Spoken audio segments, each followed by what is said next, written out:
Welcome back. So Reshmi చెప్తున్నారు మీరు మీరు చాలా చూశాను అంటారు. మీరు చూసిన దాంట్లో మీ ఏజ్ మీరు చూస్తుంటే కనుక చాలా చిన్నగా very young age, too young to say that word that you have seen a lot in the life. Yes exactly. ఎందుకంటే చిన్నప్పటి నుంచి పెరిగిన సర్కమ్స్టెన్సెస్ అలాంటివి. ఒకటి I'm from Vijayawada basically. So Vijayawada అమ్మాయిలు అంటే we're supposed to sit at home. అక్కడికి మేము స్కూల్కి వెళ్ళడానికి సైకిల్ ఇవ్వడానికి మా parents almost all you know 1 year strike చేసే ఇంట్లో నేను స్కూల్కి వెళ్ళాలంటే అప్పుడు సైకిల్ ఇచ్చే జస్ట్ ఫర్ వన్ థింగ్, అమ్మాయిలు సైకిల్ తొక్కుంటూ స్కూల్కి వెళ్తే సేఫ్గా వెళ్తారా, వస్తారా, ఇంకెవరైనా కలుస్తారా దారిలో. కవిత చావ్లా, సునీత విలియమ్స్ వీళ్ళందరినీ చూడట్లేదండి అండ్ ఈ పేరెంట్స్కి అంత ఇది ఉంటే కనుక. అంతే నేను పుట్టిన తర్వాత ఆడపిల్ల పుట్టిందని చెప్పి మా ఫ్యామిలీలో చాలా మంది బాధపడ్డారు. వీఆర్ 3 girls and 1 తమ్ముడు అనమాట. సో ఏంటంటే తమ్ముడికి స్పెషాలిటీస్ ఎక్కువ ఇంట్లో. తను వచ్చాడంటే everything was different at home, festival అనమాట. మేము వస్తే పట్టించుకోరు. అంటే ఆడపిల్ల మీరు వస్తూనే ఉంటారు, దాని మగపిల్లడు ఒకే మగపిల్లడు అంటే మగపిల్లడు కొమ్ములు ఉన్నాయా, లేదు కదా. ఏంటంటే లైఫ్ అనేది ఇట్స్ నాట్ జస్ట్ లైక్ ఆడపిల్ల మగపిల్ల అని కాదు, జస్ట్ హౌ మీరు లైఫ్ని ఎలా చూస్తారు, మీ లైఫ్ మీరు రాసుకోవడం. ఇంకా మీరు తల్లిదండ్రుల గురించి చెప్తున్నారు, మీరు తల్లిదండ్రులు అయితే కనుక మీరు ఏ విధంగా చూస్తారు పిల్లల్ని? ఫస్ట్ థింగ్ నాకు ఆడపిల్ల పుట్టాలని నేను కోరుకుంటా. ఎందుకంటే ఆడపిల్లగా నేను అర్థం చేసుకున్నంత ఐ డోంట్ థింక్ ఒక మగపిల్లాడు అర్థం చేసుకోగలడని. లైఫ్లో నేను అంత పెళ్లి చేసుకొని బయటకు వెళ్తుంటే రేపు మా మమ్మీని ఎవరు చూసుకుంటారు, మా డాడీని ఎవరు చూసుకుంటారు, యూనో అది ఇది వల్ల సార్ అసలు పెళ్ళి అనేది చేసుకోబుద్ది అవ్వదు నాకు అప్పుడప్పుడు. యూనో మా ఫ్యామిలీ ఎంత ఇంపార్టెంటో రేపు ఒకవేళ నేను ఇదైతే కనుక ఆడపిల్ల పుట్టాలి, నేను పిల్లని అలాగే పెంచుకుంటా. తను ఏం కావాలంటే అదే అవుతుంది. You know that doesn't mean that సరిగ్గా పెంచితే ఎవరైనా బాగుంటారండి. అది మగపిల్లడే కానివ్వండి ఆడపిల్ల. ఇప్పుడు అతను వీణా వాళ్ళ హస్బెండ్ ఇప్పుడు ఎవరైతే తను తీసుకొని మళ్ళీ వెనక్కి వెళ్ళారో, maybe I don't know who council him, కానీ కౌన్సిలింగ్ చేసిన వాళ్ళు మాత్రం సరిగ్గా చేశారు కాబట్టి వెనక్కి వైఫ్ కోసం వచ్చారు. చాలా కేసెస్లో ఇంత రోడ్డు అయిపోయింది, ఇంక నాకెందుకు అయ్యిందేదో అయిపోయింది, మొత్తం అంతా తెలిసింది, ఇంక నేను వెళ్ళి ఎందుకు వెనక్కి తెచ్చుకోవాలని ఇస్తూ ఉంటారు. ఇలా ఆలోచించే వాళ్ళు కూడా ఉంటారండి, చాలా మంది ఉన్నారండి. ఎందుకంటే మేము చాలా కేసెస్ చూస్తుంటాము. 498 ఐపీసీలో ఒకవేళ ఏదైనా క్షణికావేశానికి లోనే కానీ భార్యలు భర్తలపైన కేసు వేసి 1 రోజు 2 రోజులు రిమాండ్కి వెళ్ళి భర్త వచ్చిన తర్వాత ఈ అమ్మాయి జరిగి రీకన్సిల్ అయిపోయి పరిస్థితులు బాగుండి మళ్ళీ సరే కాపురం నిలబెట్టుకుందామని చెప్పేసి వచ్చినప్పుడు, మేడం మేము మళ్ళీ కాపురం నిలబెట్టుకుంటాము, కేసెస్ అన్ని కూడా మేము విత్డ్రా చేసుకుంటానని అడిగే వాళ్ళు చాలా మంది ఉన్నారు. అలాంటప్పుడు మనం అనవచ్చు ఈ మెయిల్ ఈగో అన్నది వస్తుంది అనమాట. నన్ను ఇంత హెరాస్మెంట్ గురి చేసావు, నన్ను 1 రోజు రిమాండ్ పంపించావు, మా ఇంటికి పోలీసులు వచ్చారు, మమ్మల్ని పోలీస్ స్టేషన్లకు ఈడ్చావు, కోర్టులకు ఈడ్చావు, ఇంకా తిరిగి తీసుకునే పరిస్థితి లేదని చెప్పేసి భీష్మించుకొని కూర్చున్నటువంటి కేసెస్ చాలా ఉన్నాయండి. అందుకని మనకి ఇప్పుడు ప్రతి కోర్టులలో కూడా ఒక మీడియేషన్ సెంటర్స్ ఏర్పాటు చేశారు. నిష్ణాతులైన కౌన్సిలర్లు ఉన్నారు, మీడియేటర్స్ ఉన్నారు. వారి దగ్గరికి కేసెస్ పంపించిన తర్వాత వాళ్ళు చక్కటి కౌన్సిలింగ్ ఇచ్చి జంటలను కలిపేటటువంటి ప్రయత్నాలు చేస్తున్నారు. ఇది 100% కరెక్ట్. వాళ్ళకు ఒక రకమైన మనసులో ఆ నెగిటివ్ థింకింగ్ పెరిగిపోతుంది అనమాట, ఈగో డెవలప్ అయిపోతుంది. మమ్మల్ని ఇంత బాధకు గురి చేసింది కాబట్టి లైఫ్ లాంగ్ అమ్మాయి రిపెంట్ అయ్యేలా చేయాలి, తిరిగి అమ్మాయిని కాపురానికి తీసుకుని వెళ్ళే పరిస్థితులు లేవు, అమ్మను నాన్నను మేము బాధ పెట్టాము, మా గురించి వాళ్ళను అనవసరంగా కోర్టులకు ఈడ్చిందని చెప్పేసి భావన వస్తుంది తప్ప ఇంకా గత్యంతరం లేక ఏ పరిస్థితులకు ఇంకా కాపురం సరిదిద్దుకునే పరిస్థితులు లేక ఆ రకంగా పోలీస్ కంప్లైంట్ ఇస్తేనన్నా సంసారం నిలబడుతుందేమో, ఆ హింస నుండి విముక్తురాలు అవుతానేమో, బుద్ధి వస్తుందేమో అని చెప్పేసి సదుద్దేశంతోనే మహిళలు పోలీసులను ఆశ్రయిస్తున్నారు తప్ప అవుట్ రైట్ గా ఫ్యామిలీస్ పడేయడం లేదు. దీంట్లో కొంచెం పోలీసులు కూడా ఒక రోల్ ప్లే చేస్తున్నారండి. నిజంగా చాలా మంది మహిళలు కౌన్సిలింగ్కి వెళ్తారు, సార్ ఒకసారి పిలిపించి బెదిరించండి సార్, భయపడతారు, తిరిగి తీసుకెళ్తారంటారు. దాన్ని వీళ్ళు అడ్వాంటేజ్ గా తీసుకునేసరికి అన్నెసరీ అరెస్టులు చేసేసరికి అక్కడ అతని స్టోరీ స్టార్ట్ అవుతుంది. ఫోన్ లైన్లో వీణ గారు నమస్తే అమ్మా. Good morning. హలో చెప్పండి. సంతోషం. హరికృష్ణ గారు ఏమంటున్నారు, పాప ఎలా ఉంది ఇప్పుడు? బాగుందండి, బాగున్నారు, వెరీ గుడ్, బాగానే చూసుకుంటున్నా చెప్తున్నారు. వెరీ గుడ్ అమ్మా. ఎలా 3 రోజులు మీరు చాలా కష్టపడ్డారు. సో మొత్తానికి హరికృష్ణ కూడా అది రియలైజ్ అయ్యారు, నిజంగా అభినందించదగ్గ విషయం. ఏమంటున్నారు ఇప్పుడు హరికృష్ణ గారు? అంతే కదండి, కలిసి కాపురం చేసుకోవాలంటే ఎవరికైనా సంతోషమే కదా. Correct correct. ఇప్పటికైనా అతను ఒప్పుకున్నందుకు సంతోషం. సో పెద్దలంతా ఏం చెప్పారు? మీరు నిజంగా చాలా బోల్డ్ గా పోరాటం చేశారు. సో అత్తయ్య మావి దగ్గరికి కూడా వెళ్తారా? అంటే రాను రోజుల్లో అంతా బాగుంటుంది అనుకుంటున్నారా? వెళ్ళాము. ఓకే, వాళ్ళు కూడా బాగానే ఉన్నారమ్మా? బాగానే రిసీవ్ చేసుకున్నారా? బాగానే ఉన్నారు. కొద్దిగా సమస్యలు ఉన్నాయి కాబట్టి ఇప్పుడిప్పుడే కొద్దిగా మాట్లాడతాను. ఓకే, సో పోనీ ఇదంతా సర్దుకుంటుందని మీరు హ్యాపీగా ఉండాలని మనస్ఫూర్తిగా కోరుకుంటున్నామండి మా సాక్షి వాళ్ళు. థ్యాంక్ యూ ఫోన్ లైన్ కూర్చొని చెప్పినందుకు. థ్యాంక్స్ అమ్మా. Thank you so much.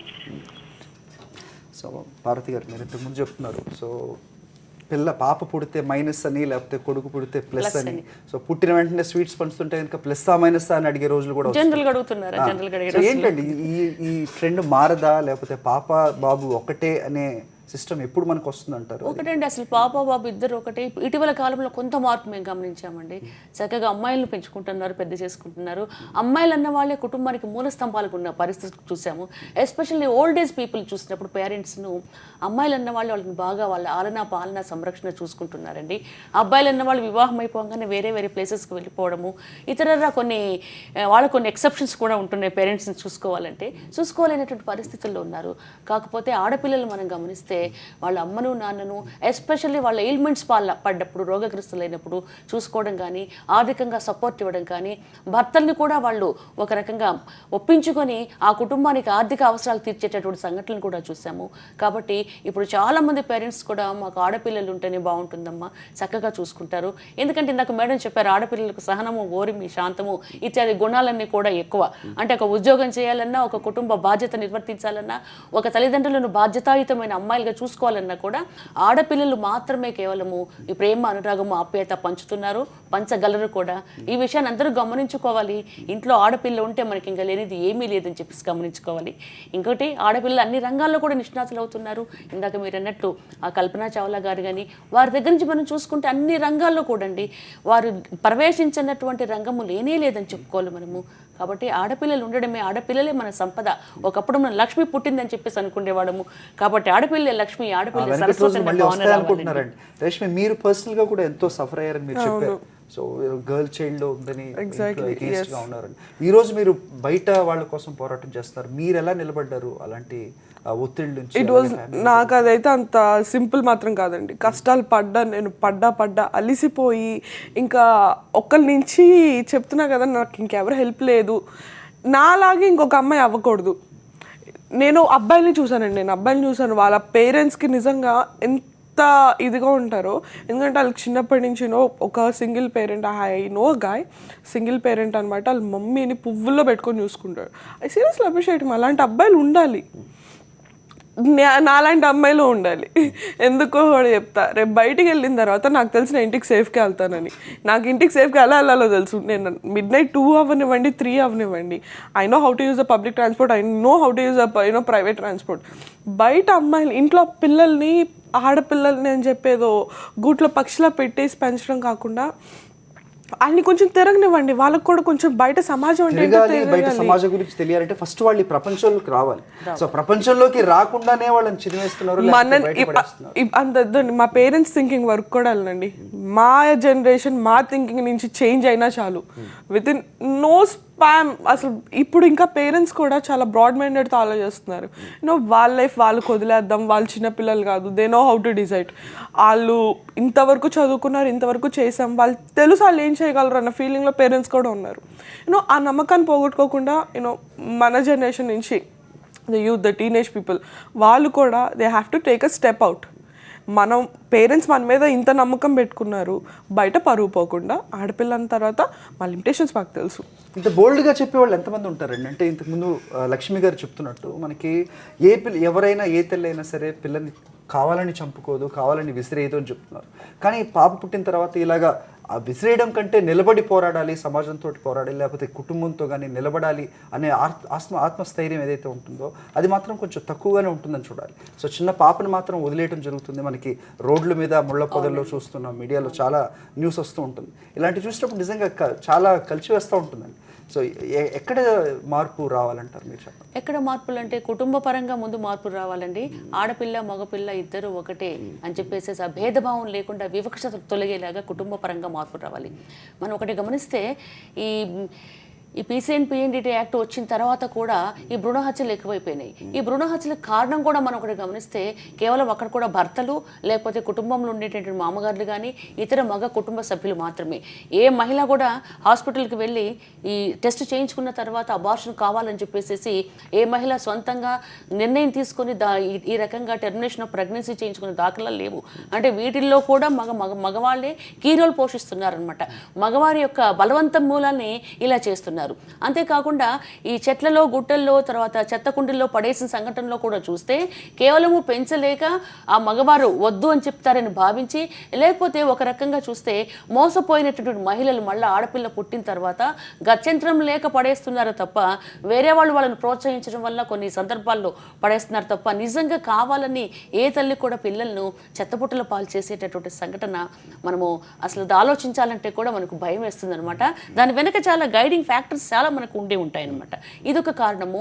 ఇంకా తర్వాత సమాజంలో మనము ఒక రకంగా గమనిస్తే మరి కాలేజెస్లో కానీ స్కూల్స్లో కానీ వర్కింగ్ ప్లేసెస్లో కానీ అన్ని చోట్ల వివక్ష ఉంది. ఇందాక మీరు అన్నారు అసలు ఆడపిల్లని భూమి మీదకి పడకుండా ఉండేటటువంటి పరిస్థితిలో మనం ఉన్నాము. ఒకవేళ ఇవన్నీ కూడా ఎదుర్కొని పాప పుట్టిన తర్వాత ఇంట్లోంచి వివక్ష స్టార్ట్ అవుతుంది, కాలేజీలో వివక్ష స్టార్ట్ అవుతుంది, వివాహం అయిన తర్వాత మరీ స్టార్ట్ అవుతుంది, ఇంకా ఉద్యోగం చేసుకుంటే అక్కడ కూడా స్టార్ట్ అయిపోతుంది. కాబట్టి అడుగడుగున గండాలు ఎదుర్కొనేటటువంటి ఏకైక జీవి ఆడవాళ్ళు అని చెప్పుకోవచ్చు. కాబట్టి సమాజంలో మార్పులు వస్తున్నాయి, అనేక చట్టాలు మనం తీసుకుని వచ్చుకుంటున్నాం. కాబట్టి ఈ చట్టాలను సక్రమంగా ఇంప్లిమెంటేషన్ చేసుకోవాలి. అట్లాగే ప్రతి ఒక్క దానికి కూడా అవేర్నెస్ ఒకటి మనం కలిగించాలి. మహిళలకు సంబంధించి చట్టాలు ఉన్నాయని చెప్పేసి అవేర్నెస్ కలిగించాలి. కొన్ని జబ్బుల బారిన పడకుండా, కొన్ని దుర్వ్యసనాలు ఏ రకంగా తప్పు అని చెప్పేసి మనం ప్రచారం చేస్తున్నామో ప్రచార సాధనాల ద్వారా ఆడపిల్లల్ని గౌరవించండి, ఆడపిల్లల్ని బ్రతకనివ్వండి, ఆడపిల్లల పట్ల వివక్ష చూపించడం నేరం అని చెప్పేసి కాస్త పబ్లిక్ అవేర్నెస్ ప్రోగ్రామ్స్ కూడా చేసి మీడియా ద్వారా కొంచెం చేస్తే కాస్త భయం ఏర్పడేటటువంటి సందర్భాలు కూడా మనకు వస్తాయండి. లక్ష్మి గారు ఉన్నారు, మాట్లాడారు. లక్ష్మి గారు, మీరు ఇంతకు ముందు చెప్తున్నారు. లక్ష్మి గారు సార్ ఇప్పటికే సెన్సెక్స్ చూసినట్టయితే ఆడవాళ్ళ సంఖ్య తగ్గిపోతూ ఉంది. ఇది ప్రమాదకరం, ప్రమాద గంటలు మోగిస్తున్నాయి, ఎవరు రిలీజ్ అవ్వట్లేదు అని చెప్తున్నారు. నిన్న విషయం తీసుకుంటే వేణుగారి విషయం, మీలాంటి వాళ్ళు పెద్దవాళ్ళు మధ్యవర్తిత్వం వల్ల ఏదో సక్రమంగా సరిపోయింది. సో మీలాంటి వాళ్ళ వల్ల, పెద్దల వల్ల ఇది బయటకు వచ్చిన తర్వాత అతను కొంచెం యాడ్వర్స్గా తీసుకొని ఇది నేను ఇంకా జరగాల్సిందంతా జరిగింది, డ్యామేజ్ మళ్ళీ వెనక్కి తీసుకోవటం ఎందుకు అనే కూడా ఆలోచించే వాళ్ళు చాలామంది ఉన్నారని మనకి పార్వతి గారు కూడా చెప్తున్నారు. సో మీలాంటి వాళ్ళ మంచి జరుగుతున్నా అది ఇంకా బయటికి వెళ్ళట్లేదండి. దానివల్ల మీరు ఏ విధమైన పోరాటం చేయాలనుకుంటున్నారు? ఇలాంటి వాళ్ళకి ఏ విధమైన అండగా మీరు నిలవాలనుకుంటున్నారు?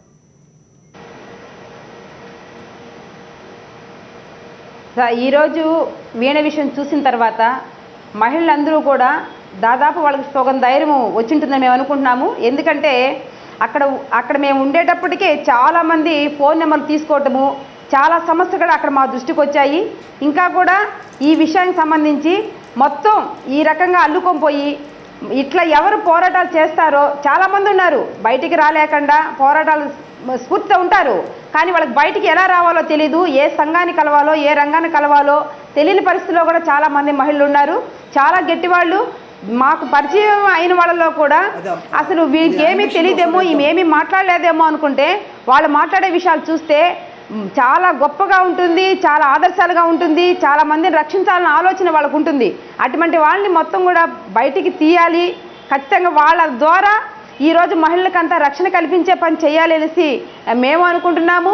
మహిళలకు కూడా చాలామందికి ఈ విషయం, మన వీణ విషయం చూసిన తర్వాత చాలామంది ఎంత సంతోషపడిపోయినారంటే వాళ్ళ సంతోషాన్ని చూస్తే మేము కూడా చాలా ఆశ్చర్యపోయాము. ఎందుకంటే ఆఖరికి ఇళ్లలో పనిచేసాము కూడా, ఆ చుట్టుపక్కల ఆమె కూడా వచ్చి నేను ఈ విషయంలో నేను పాల్గొంటాను, ఈ అమ్మాయికి నేను రక్షణ కల్పిస్తాను అని చెప్పగలుగుతుందంటే అట్లాంటి వాళ్ళందరినీ కూడా ఈరోజు ఒక సంఘంగా రంగంగా ఏర్పరిచి వాళ్ళ ఫోన్ నెంబర్లు కూడా అక్కడక్కడ ప్రభుత్వం కూడా వాళ్ళకి మేము చెప్తున్నాం కౌన్సిలింగ్ సెంటర్స్ పెట్టాలి, మహిళల విషయాలు ఏదైనా చెప్పుకోవాలి వినాలి అనుకుంటే వాళ్ళు మహిళ అయి ఉండాలి అని చెప్పేసి. ఇప్పటికి కూడా చాలా మహిళా పోలీస్ స్టేషన్లో మహిళా ఎస్ఐ లేరు, మహిళలు కొరత అంటున్నారు. అయితే చాలామంది చదువుకునేసి ఎస్ఐల కోసం అర్హులు ఉన్నవాళ్ళు ఉన్నారు. అక్కడ మగవాళ్ళని ఎస్ఐలు కానీ సిఐలు కానీ మహిళా పోలీస్ స్టేషన్లో పెడుతున్నారు. ఈరోజు చాలా విషయాలు అంతర్గతంగా జరిగే విషయాలు ఏ రకంగా వాళ్ళు చెప్పుకోవాలి, మగవాళ్ళకి ఆడవాళ్ళకి చెప్పుకోవాలంటే చాలా సిగ్గుపడిపోతారు. పోలీస్ స్టేషన్ దాకా ఒక ఆడ మనిషి వెళ్ళింది అంటే ఎన్ని అనుభవించుంటే అక్కడ దాకా వెళ్తారు. Okay. 10 రూపాయలు ఒక్క రూపాయి దారంతో పెళ్లి చేసుకొని అడవికైనా కాపురం వెళ్ళిపోయే చరిత్ర ఒక మహిళకే ఉంది. తల్లిదండ్రుల మొహాలు చూడకుండా కూడా మీరు ఉండాలని చెప్పి చాలా ఆంక్షలు పెడితే దానికి కూడా సిద్ధపడిపోతున్నారు. అంటే ఏమి చెప్పినా వినటానికి చాలా సహనంగా ఉంటున్నారు మహిళలు. కానీ ఇప్పుడు మనం కానీ చూసామంటే అట్లాంటి మహిళల విషయాల్లో ఎంత పెద్ద వాళ్ళకి ఎంత వేధింపులు ఉంటే స్టేషన్ దాకా వస్తారు. మన స్టేషన్ దాకా. ఓకే లక్ష్మి గారు, సో మొత్తానికి థ్యాంక్స్ అండి లక్ష్మి గారు. వీణ విషయంలోనే అలాగే మీరు చెప్పినట్టు ఇలా ఈ సంఘటన చూసి చాలామందికి ధైర్యం వచ్చింది. మీ చాలామంది మిమ్మల్ని అప్రోచ్ అయ్యారు కూడా మీరు చెప్తున్నారు.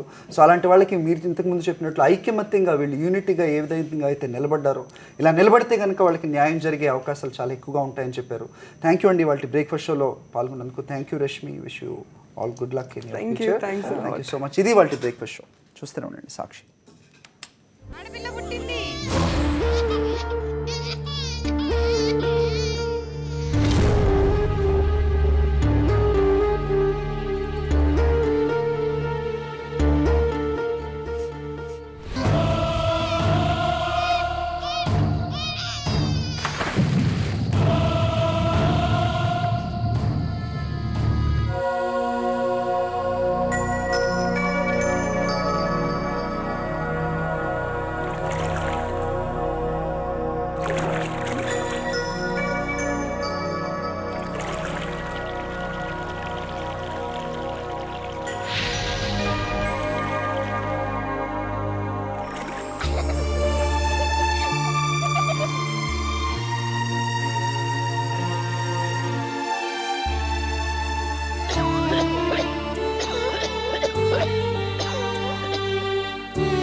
దీపం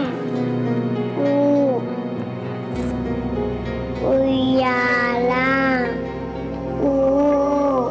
ఊపిరి తీయొద్దు